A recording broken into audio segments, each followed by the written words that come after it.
उत्तानपाद कहते हैं महाराज जब हम माँ के गर्भ में होते हैं तो हमारे जो है महाराज पैर ऊपर की तरफ सर नीचे की तरफ होता है, और जैसे ही इस धरती पर जन्म लेते हैं वो उल्टे हो जाते हैं, और फलस्वरूप जो है महाराज पूरा जीवन ये उल्टेपन में ही गुजार देते हैं। उल्टे सीधे काम कर करके जो है महाराज अपना जीवन व्यतीत कर देते हैं, और सीधा काम तो यह है कि हरि चर्चा के लिए जन्म मिला है वो हरि चर्चा भूल जाते हैं। दो पत्नियां हैं इनकी, एक का नाम है सुनीति, एक का नाम है सुरुचि। हमारी भी दो पत्नियां हैं महाराज, एक का नाम सुनीति, एक का नाम सुरुचि। ये बुद्धि महारानी जो है महाराज दो प्रकार की है। ये शरीर पर जो है महाराज किसका चलावा चलता है? बुद्धि महारानी का। बुद्धि ठीक है तो महाराज अच्छे रास्ते पर चल पड़ी शरीर को लेकर, अगर बुद्धि खराब हो गई तो उल्टे रास्ते पर चलना शुरू कर देती है। बुद्धि महारानी ने कहा सत्संग सुनने चलते हैं, सत्संग सुनने आ गए। बुद्धि महारानी ने कहा भी लड़ाई कर लो, महाराज किसी से लड़ना शुरू कर दिया, और महाराज गलत रास्ते पर चलना शुरू कर दिया। तो महाराज कहते हैं दो पत्नियां हैं, सुनीति कहती है महाराज धर्म के अनुसार चलो, जो शास्त्रों में लिखा है उसके अनुसार अपना जीवन यापन करो, व्रत से तप से सत्कर्मों से अपना कल्याण कर लो। परंतु कहते हैं सुनीति की मानता कौन है? कौन धर्म से चलना चाहता है? कौन सवेरे 4 बजे उठेगा, नहाएगा, धूप बत्ती करेगा, पूजा पाठ करेगा? इतने में तो 10 काम हो जाएंगे। फलस्वरूप सुरुचि की सब मानते हैं, सुनीति की कोई नहीं मानता। सुनीति धर्म के अनुसार चलती है और सुरुचि मनमुखी चलती है। सुरुचि महारानी को जैसे चाहो वहां चले जाओ, मन किया कथा सुनने आ गए, मन किया कहीं घूमने चले गए, मन किया खा के वही सो गए। तो कहते हैं सुरुचि की सब मानते हैं, जब मन किया नहाने चल पड़े, जब मन किया घूमने चल पड़े। फलस्वरूप जो है महाराज इनके पास भी एक एक संतानें हैं, दोनों के पास। सुनीति का पुत्र है ध्रुव जी महाराज, और सुरुचि का पुत्र है उत्तम। ये राजा उत्तानपाद भी सुरुचि से ज्यादा प्रेम करता है, सुनीति का कोई कहना नहीं मानता। जब से विवाह कराई बस अलग रहती है। इसके खैर खबर लेने के लिए भी राजा उत्तानपाद नहीं जाते हैं। एक दिन उत्तानपाद अपनी सभा में बैठा है, पुत्र उत्तम को गोदी में लेकर। उधर से सुनीति का पुत्र ध्रुव आ गया। ध्रुव जी आते हैं महाराज, जो पिता की गोद में अपने भाई को बैठे हुए देखा, देखकर विचार करने लगा क्यों ना मैं भी अपने पिता की गोदी में बैठ जाऊं। बच्चा है महाराज, 5 वर्ष की आयु है, 5 साल का है तो महाराज इतनी समझ नहीं है। पिता की गोदी में जाकर बैठने की इच्छा हुई तो जाकर अपने पिता से कहता है, पिताश्री क्या उत्तम की बात है मैं भी आपकी गोदी में बैठ सकता हूँ?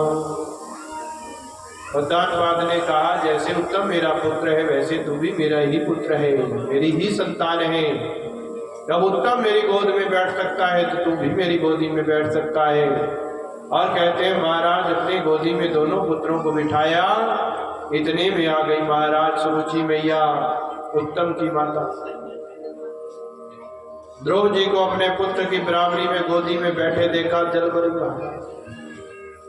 और वहीं से गालियां निकालनी शुरू कर दी। अरे दुर्गा का पुत्र है तो उल्टा का पुत्र है, तो मेरे पुत्र की बराबरी करना चाहता है। आज इसीलिए तो जो है महाराज अपने पिता की गोदी में मेरे पुत्र की बराबरी में बैठ गया। तुझे बड़ी चाह है इस गद्दी की, इस सिंहासन की, तभी तो तू बैठ गया जाकर अपने पिता की गोदी। मेरे पुत्र की बराबरी करना चाहता है। कहते महाराज ताने देने शुरू कर दिए। पकड़ा और पकड़कर जो है महाराज ध्रुव जी के बाजू से पकड़कर उन्हें उतार दिया। अगर तो इस गद्दी के सपने ले रहा है तो ये इस जन्म में नहीं होगा, क्योंकि जब तक तू मेरे गर्भ से जन्म नहीं लेगा तुम्हें ये गद्दी प्राप्त नहीं होगी। गद्दी को प्राप्त करना चाहता है तो महाराज तप करके तुझे भगवान को प्रसन्न करना होगा। और भगवान जब तुझे वरदान देने के लिए आए तो कहना कि मुझे सुरुचि मैया के गर्भ से पैदा कर दो प्रभु। क्यों? क्योंकि आपको जो है तभी से सिंहासन की प्राप्ति होगी जब आप मेरे गर्भ से पैदा होंगे। बोलिए गोविंद भगवान की जय हो। भगवान ध्रुव जी का कहते हुए महाराज सुरुचि मैया के वचन सुनकर मन बड़ा दुखी हो गया।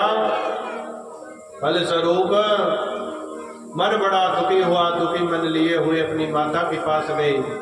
रो रहे हैं महाराज। माता की गोदी में जाकर बहुत रोए। कंठा रुद्ध हो गया। माँ पूछती रही, पुत्र क्या दुख होगा तुझे, क्या कारण हुआ, क्यों रो रहा है? पुत्र ने कुछ नहीं बताया। साथियों ने बता दिया, मैया आज सुरुचि मैया ने इसे बड़ा डांटा, यही ये कारण हो गया। कोई बात नहीं, वो तेरी माँ है, जैसे मैं तेरी माँ हूँ वो भी तेरी माँ है। इसीलिए पुत्र माता के डांटने से कहते हैं महाराज दुखी नहीं होना चाहिए। माँ रो तो मैं तब रहा हूँ, रो तो मैं इसलिए रहा हूँ क्योंकि सुरुचि मैया ने आपको दुर्भगा कहा, उल्टा कहा। कहती है महाराज सुनीति ने कहा तो सत्य ही तो कहा है। सत्यम सुरुच्या विहितम भवान में यद दुर्भगाया उदरे गृहीत। महाराज यद दुर्भगाया उदरे गृहीत, तो ठीक ही तो उसने कहा कि तूने जो है जन्म एक दुर्भगा के पेट से लिया। क्यों? कहते हैं वो पत्नी धन्य होती है जिनका पति उनके सुख में दुख में हर समय साथ देता है। परंतु कहते हैं जब पति साथ ही ना देना, दुख में न सुख में, तो महाराज ऐसा पति तो फिर क्या करने का। कहते हैं वो पत्नी तो वह कहते हैं विधवा के समान ही होती है, दुर्भगा ही तो है। जब से विवाह कराई हूं तेरा पिता कभी मेरे से मिलने नहीं आता, कभी मेरी खैर खबर नहीं पूछता, कभी मेरी हालत नहीं जानता। तो महाराज मैं अपने आप को भाग्यशालिनी कब कहूँ?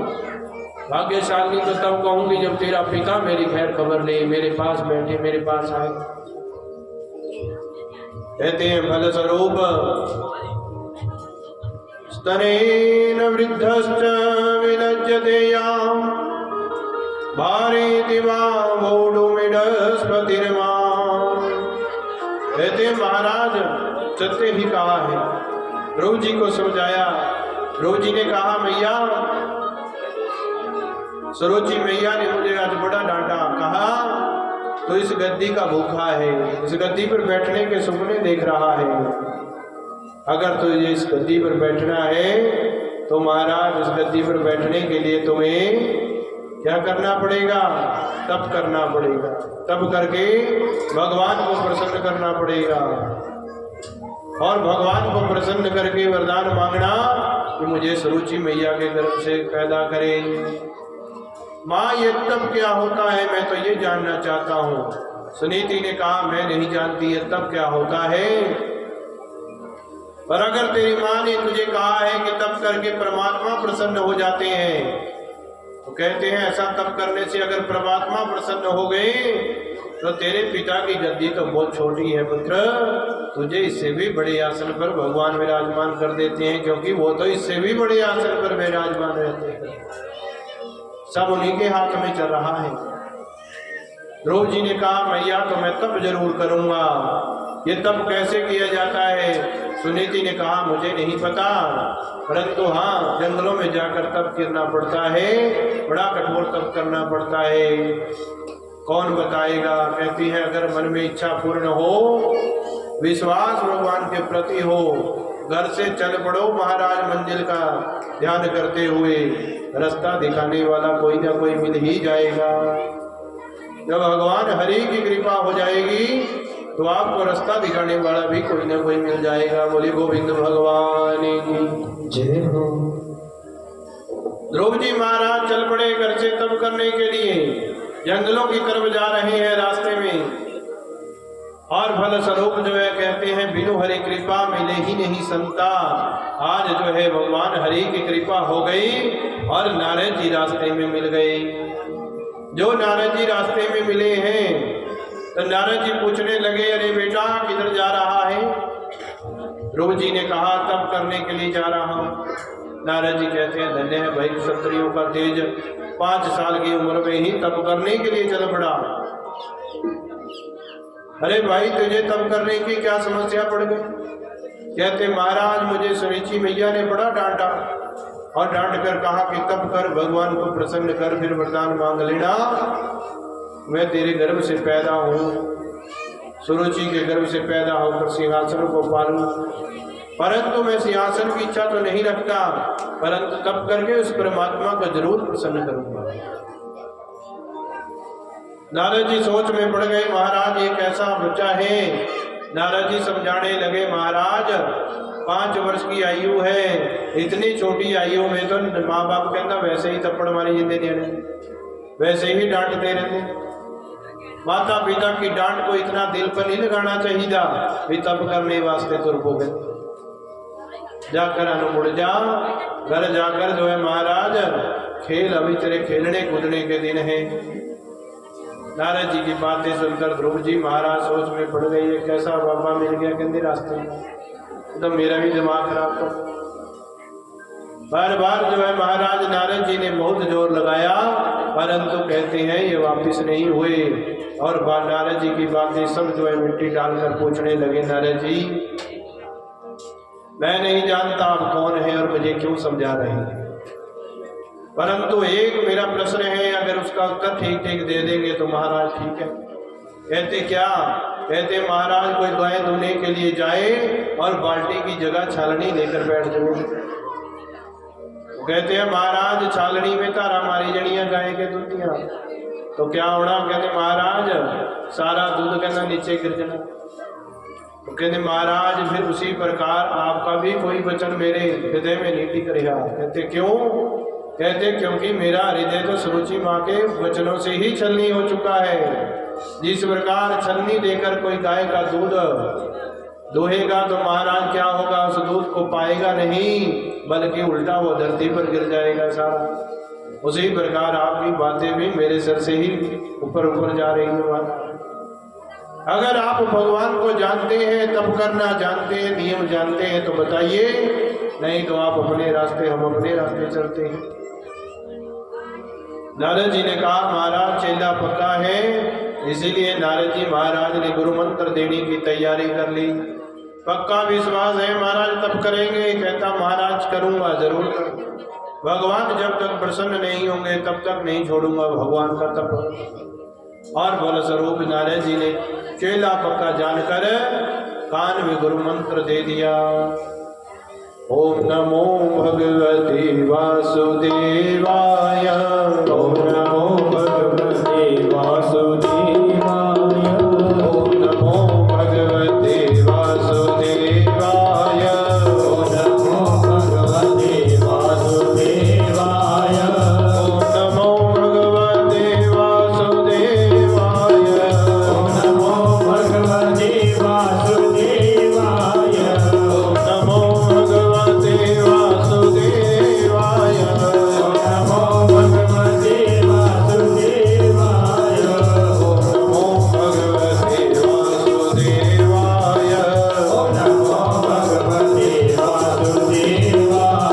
वासुदेवाय, ओम नमो भगवते वासुदेवाय, ओम नमो भगवते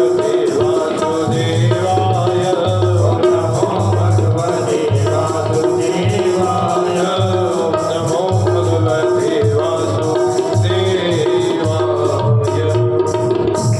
कहते महाराज ओम नमो भगवते वासुदेवाय, ये मंत्र का जो है महाराज कान में फूंक मार दी पड़कर महाराज।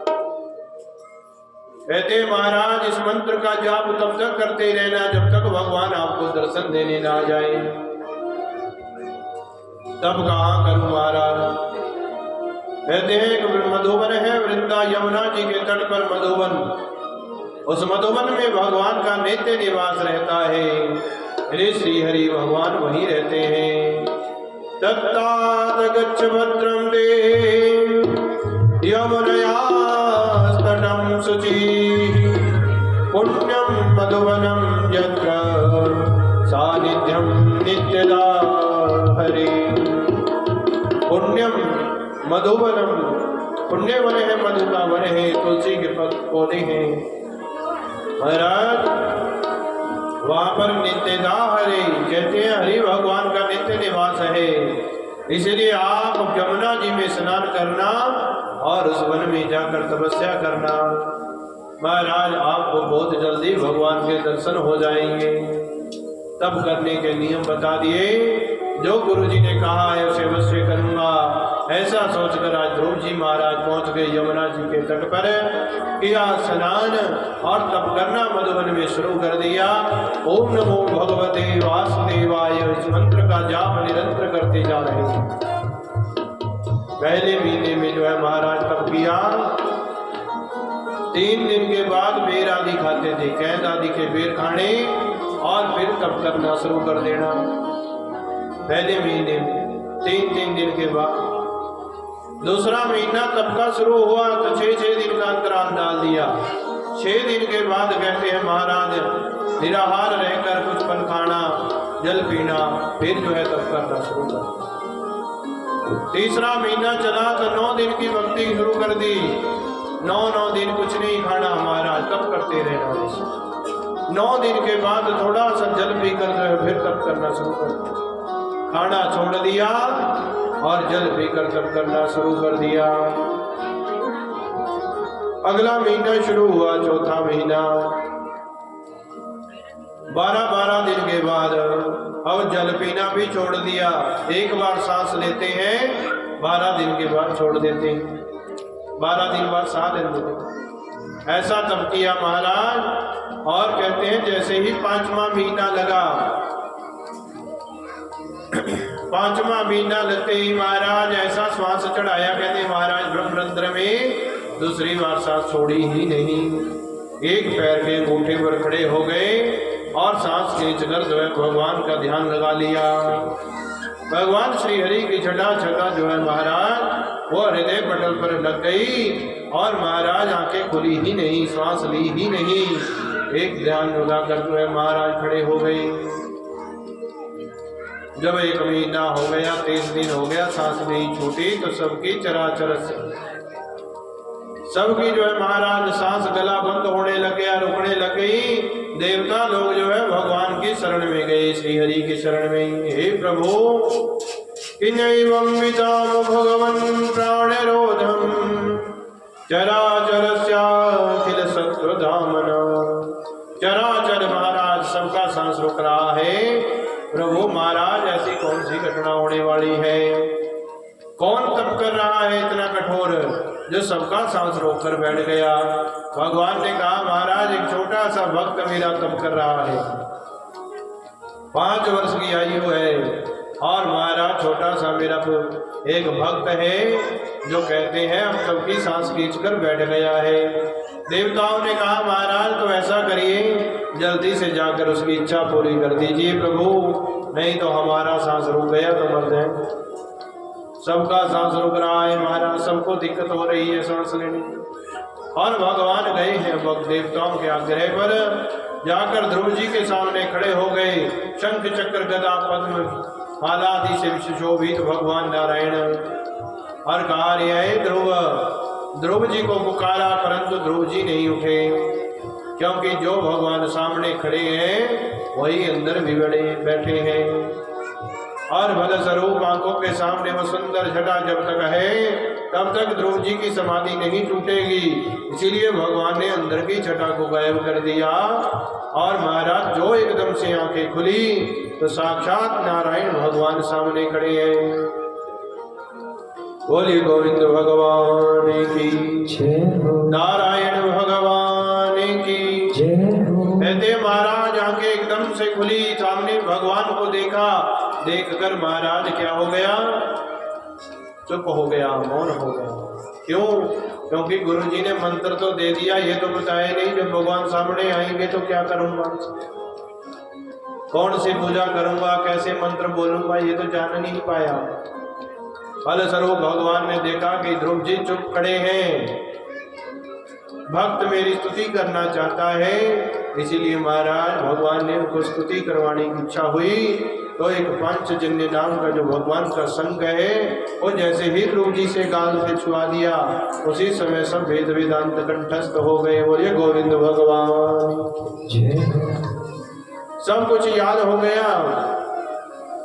और कहते हैं महाराज ध्रुव जी महाराज ने भगवान की स्तुति की और फलस्वरूप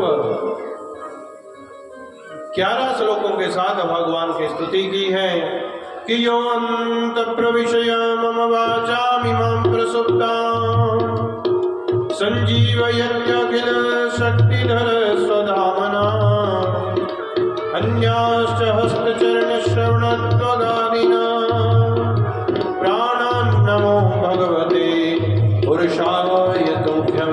हे प्रभु, मेरी सोई हुई वाणी जाग गई, आज आपका दर्शन करेंगे। ये हाथ, ये चरण, पैर, ये श्रवण, ये कान, ये आंखें, मेरा शरीर पुलकित हो गया आपको देखकर। आज से पहले प्रभु ये चल नहीं रहा था, परंतु जैसे ही जीवात्मा के मध्य में आपकी शक्ति आ जाती है, ये सब चलना फिरना, देखना, उठना, बैठना शुरू हो जाती है। हे प्रभु, मेरे पैर, कान, हाथ, त्वचा आदि अन्य इंद्रियां एवं प्राणों को ही चेतना आपने दे दी है। हे प्रभु, मैं आपका अंतर्यामी भगवान को बारंबार प्रणाम करता हूँ। ध्रुव जी ने स्तुति की और भगवान ने इन्हें गोदी में बिठाया है, क्योंकि सुरुचि मैया ने गोदी से ही उतारा था। आज 3 त्रिलोकी के मालिक ने आज इन्हें गोदी में बिठा लिया। गोदी में बिठा के पूछने लगे, ध्रुव क्या चाहिए तुझे? भगवान से कहते हैं, ध्रुव जी प्रभु, जिनको आपका दर्शन हो गया उनके हृदय में कोई चाह नहीं रहती, अब कोई चाह नहीं है। भगवान कहते हैं, नहीं, चाह तो तेरी इस जन्म में भी थी, अगर पिछले जन्म में आया था तो गद्दी की प्राप्ति के लिए ही था, तब करके भगवान से गद्दी प्राप्त करूंगा। पिछले जन्म में भी तो मेरा तप कर रहा था, उस समय एक राजा तेरे आगे से गुजरा, पालकी पर सवार था, तेरी इच्छा हुई काश मैं भी किसी प्रांत का राजा होता तो मेरी भी पालकी ऐसे ही जानी थी। इतने में तेरी मृत्यु हो गई, अगला जन्म तुझे मिल गया और इस जन्म में भी तू महाराज गद्दी की प्राप्ति के लिए ही तप करने आया। जाओ, मैं तुम्हें 36,000 वर्षों का जो है महाराज अकंटक राज्य प्रदान करता हूँ, तो 36,000 सालों तक यहाँ राज्य करेगा। ध्रुव जी ने कहा, महाराज नहीं प्रभु, मैं आपकी शरण में जाना चाहता हूँ। भगवान कहते हैं, महाराज तूने मेरे दर्शन प्राप्त कर लिए, तुझे इच्छा मृत्यु का वरदान देता हूँ। जिस दिन तेरी इच्छा मुझसे मिलने की हो जाएगी, उसी दिन तुझे स्वयं जो है महाराज मृत्यु के देवता, उनको भी जीत कर तो उनके भी सिर पर पैर रख के मेरे धाम को आएगा। भगवान की भक्ति में इतना दम है महाराज कि मृत्यु के देवता भी उनके आगे सिर झुका देते हैं जो भगवान की भक्ति करते हैं। आप भी अपना जीवन बदलने की कोशिश करो, घर गृहस्थी के काम भी करते रहो। मैं ये नहीं कहता कि काम ना करो भाई, परंतु समय कुछ ऐसा भी होना चाहिए कि भगवान से भी थोड़ी मोटी मुलाकात जरूरी है। क्यों नहीं? मुलाकात का फायदा हो जाता कभी न कभी। राम राम किसी ने करीबी हो, कोई काम मड़िया हुआ हो, फोन कर दो भाई। क्यों नहीं? तो कहते महाराज कई बारी प्रधानगढ़ काम में प्रधानगढ़ जान पहचान होगी तो फोन कर दो भाई, काम तो करूंगा ही। MLA गल होंगी MLA भी करूंगा, मंत्री गल होगी तो मंत्री भी काम करूंगा, पर सब के लिए बगाड़ के बैठे होंगे तो किसी ने नहीं काम करना है। क्यों जी? कहते परमात्मा गल भी साडा वैसा ही संबंध है, जिसे हम बगाड़ के रख दे कहते महाराज फिर वो काम नहीं आते है, दुख आते। कहते महाराज सबसे जयराम जी के करीब होंगे तो महाराज दुख में कभी ना कभी काम आ ही जाते हैं। काम कोई अड़िया हुआ होगा, ये भगवान गैल भी काम संबंध रखा हुआ होगा तो काम कभी अड़ गया तो भगवान से भी गुरु मांग लेंगे। क्यों जी? इतने भक्त हो गए जिन्होंने जबरदस्ती भगवान से सब कुछ करवा लिया। भगवान तो भक्तां दे वास्ते विच है कहते महाराज। क्यों जी? धन्य ने 1 साल अपनी गईयां चरा लिया, बाड़ा करवाइया, भगवान से हल भी बुआए। जे भाई यारी दोस्ती थी ताही वाह के चल गए, कहते भगवान ने ताही वाही हल। अगर यारी दोस्ती ना होती तो कहते महाराज किसी ने नहीं हल